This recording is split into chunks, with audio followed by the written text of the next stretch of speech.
Welcome to The Chalene Show. All right, let's get to work. This episode is all about finding your magical sweet spot, that perfect hour of the day for you to, as Gary Vaynerchuk would say, crush it. You might be interested to know that this is the third episode in a series I've been doing on focus and efficiency. Now, don't worry. You can listen to them in any order, so it's not like you're going to get messed up by listening to this one and not having listened to the two previous. And here's the cool stuff. I can send you the cliff notes for this episode and the two previous ones right to your cell phone, like right now. Dude, how cool is that? In fact, you can keep the show playing. All you have to do is hit the little button on your cell phone, your smartphone, that takes you back to your home screen. You open up your text messages. Are you doing this? Do it. Hello, I'm waiting. Open up your text message. Act as though you're about to send a new message. And then enter this phone number, 949-565-4337. And then text me one word, the word laser. Send that to that number. And if you miss it, I'll put it in the show notes, right in the description on iTunes. And of course, it'll be in my show notes. But it's a lot easier way for you to have the notes right there while you're listening. And of course, that will help you to implement these changes as quickly as possible. This episode has been designed to help you identify which hour of the day is your power hour, the time of the day where you are best able to focus. Now, you'll understand how to maximize that time and protect your creativity and get the mental mojo. And to get done what normally people take 3 to 4 hours to do, you'll be able to do that in 1 hour if you know what that time is. And then, of course, if you apply the steps from my previous episodes on how to create an environment that allows you to focus. Now, just to recap, if you haven't listened to those two previous episodes, the first one was how to organize your brain and focus like a laser. And that one really helped you understand the neuroscience, like what's happening in our brains, how our environments and technology have changed tremendously, dramatically, and our brains have not evolved at the same pace as technology. Surprise, surprise. And then in the following episode, I talked about all the ways that you can really master your environment. Technology is very distracting, but there are things we can and should be doing if we don't want to spend the entire day working. Now, the moment I finished the last episode talking about environment and the things that distract us, I realized I left out one really important tip. So before we get into finding that perfect sweet spot, perfect hour for you, let me give you this one last efficiency tip that's going to help you to be focused in that special hour once you've determined what that hour is. And then don't forget, perhaps the most potentially damaging and distracting of all time robbers is, in fact, your internet browser. Nothing is more distracting or worse for your focus than trying to get things done while you're on the internet. Holy cow. Have advertisers and marketers, and I know I'm in that group too. I know I'm trying to get your attention as well. But man, oh man, the internet is the most dangerous place to be if you're trying to focus. So what if you have to be doing work that's on the internet? Well, I'm going to challenge you to ask yourself, could I do this task offline? And then once it's complete, load it online. So in other words, if you're writing a blog post, get off the internet. Just open up a Word document and write your blog. If you're recording a podcast, turn off your internet browser. If you're doing research, first come up with a list of all of the questions that you need to research. Then only open up one tab. The next time you have to go on the internet to do work, W-O-R-K for your J-O-B, only open up one tab. See what happens. And yes, sometimes with just one tab open, you're still going to find distractions. I mean, even today, while I was doing some research for this show, I'm on the internet, I'm trying to apply all of these techniques, and sure enough, there it is, my sidebar, things that I had been browsing the night before online that were probably sitting in my shopping cart, and suddenly that website was following me everywhere I went online. I could see in the sidebar what's called retargeting. That means I've gone to a website to do some online shopping, And then I decide I'm not going to buy it. And then I go back to Google, and lo and behold, in the sidebar, there are the shoes I was just looking at. You've probably seen this happen, and you're going to see more and more and more of it. If you are online, there's flashing lights and retargeting ads and links and all kinds of things to distract you. Whenever possible, get offline. There's really two ways to focus. The first of which is to eliminate or minimize distractions. And the second is to really get in touch with when your brain is at its peak, when you're able to focus your best. Now, for each person, that's different. For some of you, you get really creative and really focused late at night. And there are others listening who you do your best work first thing in the morning. And for some of you, you need to exercise, have your breakfast, meditate, read a paper, go through a whole series of morning rituals before you really feel your brain power kicking in. I'm not going to tell you what time of the day is best for you. I can tell you that research tends to support that most people find the early part of their morning is a time when they are best able to focus. But research and statistics are kind of pointless if it doesn't apply to you. There are some people who don't get creative until 11 o'clock at night. And I just believe that each one of us has a little different biorhythm. For me personally, I start to get crazy creative around 11 a.m. And then I have another jolt pretty late in the evening, like around 8 or 9. But for me, it's learning to keep myself accountable so that I don't go back to work in the evenings. And the way that I can do that and resist that temptation is by getting the thing that I need to get done in the morning where I have no distractions. So that second key piece is really understanding when you are the most focused, because that's when your brain is most likely and most comfortable to be operating in the central executive mode. That's when our cognitive skills are the strongest. So now you're off the internet and you've reviewed the notes from my last episode, or you've listened to that show and you've figured out how to create the perfect environment so there are no distractions. You can really get to business, get work done, and crush it. Because nobody wants to work all day, right? I mean, even if you're in an office environment working for someone else, if you can be more productive, dude, that means you're more valuable.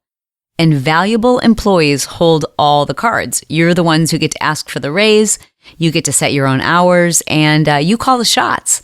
The more productive you are, the more valuable you are, not just as an entrepreneur, but as a member of your family, as a member of a team. So we've got to figure out how to make you most efficient, not just by creating an environment where you're able to focus, but also to identify the time of the day that your mojo is at its highest. Now, I like to call this your power hour, even though you're going to hear shortly that I'm not going to ask you to stay focused for a full hour. Some people call it circadian rhythms. It's like this natural biorhythm that all of us experience. Like you can feel certain points of the day where your energy is high and your brain is at its peak. And ironically, there's lots of research on this. But again, as I've said before, research is only a statistic and it doesn't necessarily mean that it matches your own personal experience. So most research seems to support that around 4:30 in the afternoon is when most all of us are at our least productive. Not surprising, huh? The fact remains that our brains kind of keep a timetable, and it's very hard to change that timetable or to fight it. You know, you're either a morning person or you're not. You are either a night owl or you're not. Everyone has their own biorhythms.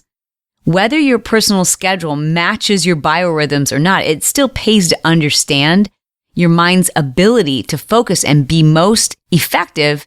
Well, it fluctuates during the course of the day. So even if you can't match your personal schedule to it, at least knowing when that is going to help you tremendously. So research does show that the most common time for people to want to get started on work is first thing in the morning. However, there's also a lot of scientific reasoning to support that our most creative time is in fact later in the evening, around 10 p.m. Now, people who responded in this research study also said that they were least creative, as I said, around 4:30 p.m.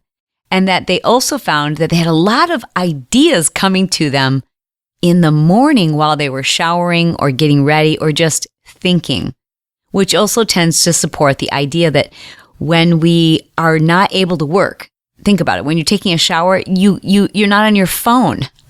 You can't be looking at your desktop computer. Hopefully you're not watching TV. You're just thinking.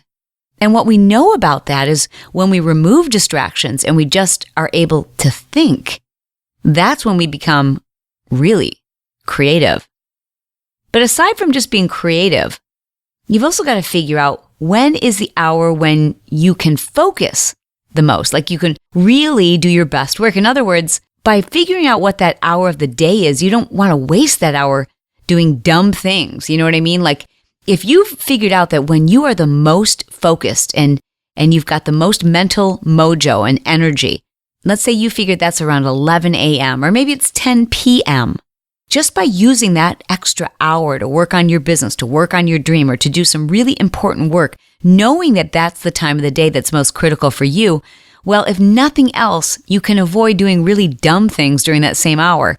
And I don't mean to say that anything is dumb, but you know what I mean? Like things that are less important, like surfing the web or shopping online or playing games on your phone, like watching reality TV. That's stuff that you should not be doing when you're really able to focus. By harnessing your peak productivity time, your sweet spot, that's how you can really get ahead. Even if you have a set number of hours that you have to put in at work each day or on your business, just by shifting more menial, kind of boring, mindless tasks to those hours of the day where you're less focused, that alone will free you up so that during that time when you really can focus, you can use your time to do your very best work. Another great example of something you should not be doing during that hour where you're super focused is going through your inbox. Like I'm about to go on a rant right now, so someone better just calm me down. As you know, I don't love email. In fact, my record has been 9 days, and this week I beat my own record. I went 11 days without going through my inbox. Now, that doesn't mean that I never sent an email in the last 11 days. It means I didn't open my inbox once over the last 11 days. My assistant, Kristen, goes through my inbox, and there were just a couple of things this week that she's like, you need to respond to this. And she forwarded them to me on my phone to my text messaging so that I knew specifically what to search for, so that I didn't actually open up my inbox and see all of those other people's agendas staring at me in the face.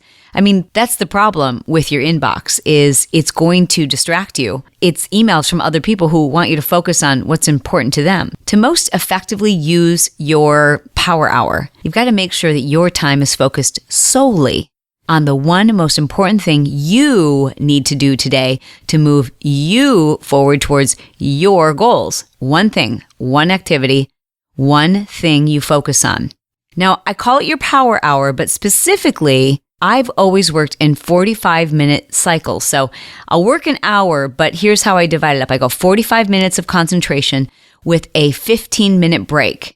Desk Time, which is a productivity app that tracks employees' computer use and puts that data together to study how productive workers are. What they found is that the highest performing individuals in any industry tend to work 52 minutes in an hour, followed by a 17-minute break. Those were the most efficient, most productive members of any team. Isn't that crazy? Because those 17 minutes were often spent away from their desk, away from the computer. Very interesting. And then in 1999, Cornell University did some research, and they used a computer program to remind workers to take breaks. The project ended, and those workers who had received alerts reminding them to actually stop working, those workers were 13% more accurate and effective on their work than people who were not reminded to take a break. Okay, so here's your action step. Pull out your phone. And once you've figured out what your best, most focused hour is, I want you to set an alarm for your start time and an alarm for your finish time. Now, I use an app called, it's a website and an app. if this, then that. You've heard me mention it on many other episodes. If this, then that. And the website is ifttt.com. That's 3 T's in a row. And what it allows me to do is say, if it is 11 a.m., then send me a text message to my phone that says, Chalene, put everything aside and focus on one thing. And then I have another reminder that comes in and tells me to take a break. Now, it's very important that you plan your break specifically. Listen closely. You've got to get up. You've got to get up and move. You've got to move to a new location. You have to do something physical. Take a walk, stretch, grab a foam roller and roll out some of those sore muscles. Keep an exercise ball nearby and do 10 minutes worth of crunches or go ahead and, throw your legs up against the wall and start working on your handstands. Well, I guess that might not be that practical. I mean, unless you work in our office. That would be totally acceptable at Team Johnson. Team Johnson is all about taking physical breaks. We all work out together. In fact, on Friday, we're all going to go take a cycling class together, and then we'll probably do a 2 or 3 hour powwow after our cycling class. We go to this little local organic restaurant around the corner called Green Leaf. We love it. And we'll just sit there and have a good time, and we'll talk about what went right and what went wrong at Smart Success, how we can improve upon our systems. And then we'll take a little break and we'll eat. And then we'll meet a little bit longer about other things. But the idea here is it's never more than 45 minutes of focus. And then you got to break for 15 minutes. You got to get up and you got to do something. Other than doing something physical to recharge your brain, to replenish your glucose stores within your brain so that you can focus again. Other than doing something physical, the next best thing that you can do is just sit and look at nature. Yeah, it's called daydreaming. And I know it sounds odd because that was the kid that always got in trouble in school, right? The kid who was looking out the window, watching what was happening at recess or just staring off at the trees. That kid always got in trouble for daydreaming, but that kid is probably a multimillionaire now because you do your very best, most creative work when you can just daydream, brainstorm, where there's no distractions. That's why all of your best ideas come to you while you're resting, just before you fall asleep at night, while you're in the shower. They are times when you don't have a phone in your hand. You're not looking at your desktop computer. So spend 15 minutes. Here you go. Permission. I'm going to write you a permission slip to take 15 minutes out of every hour of your focus and just do something that's brainless. Because then when you return and do another 45 minutes, if you've got that ability to do that, you're going to be that much more able to crush it. The next thing I want you to do is to create a focus declaration. Here's what it entails. It starts with the things that you will not be doing during this time. Things that normally you do to procrastinate or waste time. You know the deal. I don't even have to call you out on this. It's looking at other people's stuff on Instagram and on Facebook. It's online shopping. It's playing games on your phone. It's wading through emails. It's folding laundry. It's cleaning. It's all of the things that we do that I call destination procrastination. Now, in your declaration of your productivity, I just want you to list the things that you will not do during that hour. Your phone goes on airplane mode. You're only going to open up one tab on your internet browser or try to go offline if you can. You're going to eliminate all distractions and you're not going to spend any time doing things that are, a normal part of your day, but they're pretty mindless. They don't require your mental focus. It doesn't require your mental focus to return emails or to enter data. I'm talking about the really important stuff, the stuff that requires you to be on point. Now, part of your declaration is also to say, I will only work on one thing and one thing only during this 45-minute chunk of time. That's it, just one thing. Can you handle that? Once you've determined what time of day you feel the most creative, what time of day your juices are really flowing and you're able to concentrate, now what I want you to do is everything in your power to make sure there are no distractions during that time frame. Now, what we do know about our brains is we don't like to focus on one thing for more than about 45 minutes to an hour. So it's no coincidence if you look at most school schedules, the school systems have figured out that that's the system that produces the best results. if we're changing subjects every 45 to 50 minutes. You should do the same. So especially if you're working on your dream, if you're working on your big goal, and during the day you have your regular job, if you can spend your lunch hour, just 45 minutes, without any distractions, working on your dream, that's the equivalent of spending about 6 hours doing the same thing with distractions all around you. Kind of crazy. Now, what if you could go home and spend another 45 minutes in the evening? Or even 2 45-minute blocks back to back. Just a little 15-minute break in between to just walk around, do a little bit of daydreaming, not get too distracted, not get into something new, but just take a mental break, kind of cleansing your mental palate, and then going back to work. So again, to recap, 2 hours of concentrated work with a 15-minute break somewhere in the middle. Ideally, you don't want to spend more than 45 minutes on one project at a time, or your brain just tends to fatigue. You should set this up so there is zero distraction. Now, just be creative about this. I mean, if you've got a boss, if I'm the boss and you come into me and you're like, hey, Chalene, yo, I can be way, way more productive for you if you're cool with me closing the office door, and I'm going to put my phone on Do Not Disturb, and I'm going to put my nose down and get this project done.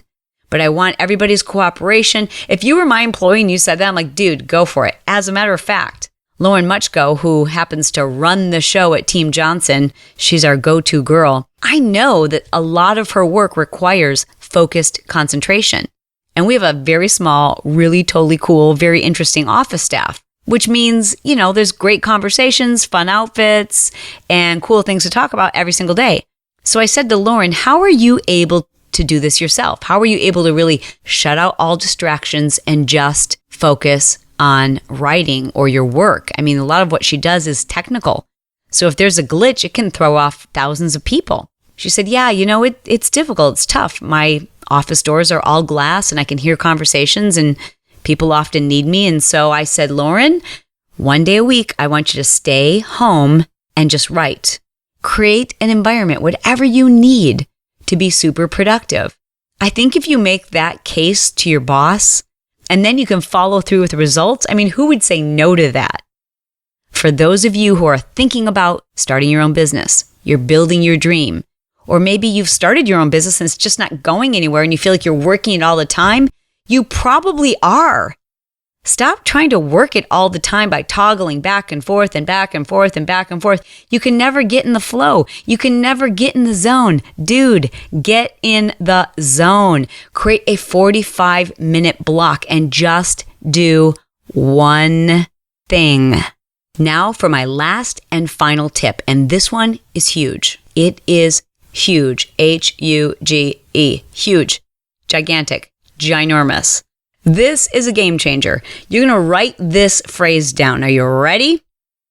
I am going to focus on one thing and one thing only for the next 45 minutes. If you write that phrase down and you look at it before you start your 45-minute block of time, you'll start to ingrain that theory into your brain. One thing. Do one thing exceptionally well. Focus on it. Get it done, and you will blow through your to-do list. You will become so much more efficient. And when you become more efficient, you use time better. And what does that do? It gives you more time. Then, my friends, it's up to you if you're going to fill that with more work or actually live. Actually be with people. Be present. No more of this 10 minutes here and 10 minutes there and 20 minutes there. That's why you feel so exhausted at the end of the day, because you're going back and forth and back and forth and back and forth, and all of these decisions are being thrust at you. If you want to know more about how our brains work and how critical it is that we make these changes, I urge you to listen to the episode just prior to this one. The title of that episode is How to Have an Organized Brain. The inspiration behind that episode is a phenomenal book I want to recommend to you called The Organized Brain by Daniel Levitin. I hope I said his name correctly. I mispronounce it all the time. Phenomenal book written by a neuroscientist.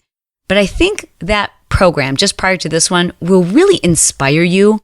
In fact, it'll motivate you to start making these changes. Our brains were not meant to multitask. We are not supposed to be filtering out so much information at once all day long. We've got to change that. And you will feel this flood of happiness when you're able to focus intently on just one thing.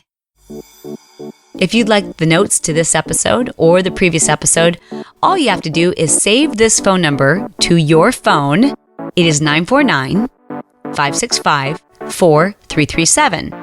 The notes for this episode, you just text me the word laser, Laser, and you'll immediately receive a text reply with how to get the show notes. Very, very simple, as well as an outline that you can follow along and fill out in your own handwriting, because we know that really helps the learning process. Not just the learning process, but the cognitive association that allows us to implement these things and actually make a change. In other words, we start to process the information when we write down the words in our own hands. This stuff is crazy cool. It's those little teeny tiny things, those little hacks as they're called, that make us better, like one little percentage at a time. Can you imagine if you just got 1% better today and the next day another 1%? 100 days from now, you'd be 100% better human being. I don't even know how that's possible. You know why? Because you are 100% thebomb.com. That's right, baby. I hope you loved this episode, but I'll have no way of knowing unless I hear from you. So leave me a voicemail message. I love them. I look forward to them every day. I wake up and I hit refresh because that's how I know what stuff you like and what's going on in your world. And I just feel so connected when I get your messages. So thank you for leaving those. And I love it when you guys call and you're like in the middle of like an epiphany and I can hear your happy tears. It's just awesome. I just feel super connected to you, and I want to thank you for those. You can leave me your own message by going to chalenejohnson.com/podcast. There's an app on that page that allows you to leave me a message. It's called Speak Pipe, and it will give me a voicemail recording that you can leave from your phone. It goes directly to me, and it's just awesome. It's how I know what you're thinking about the show and what's going on in your life. So until we have a chance to spend some time together again, I just want you to know how much I appreciate you.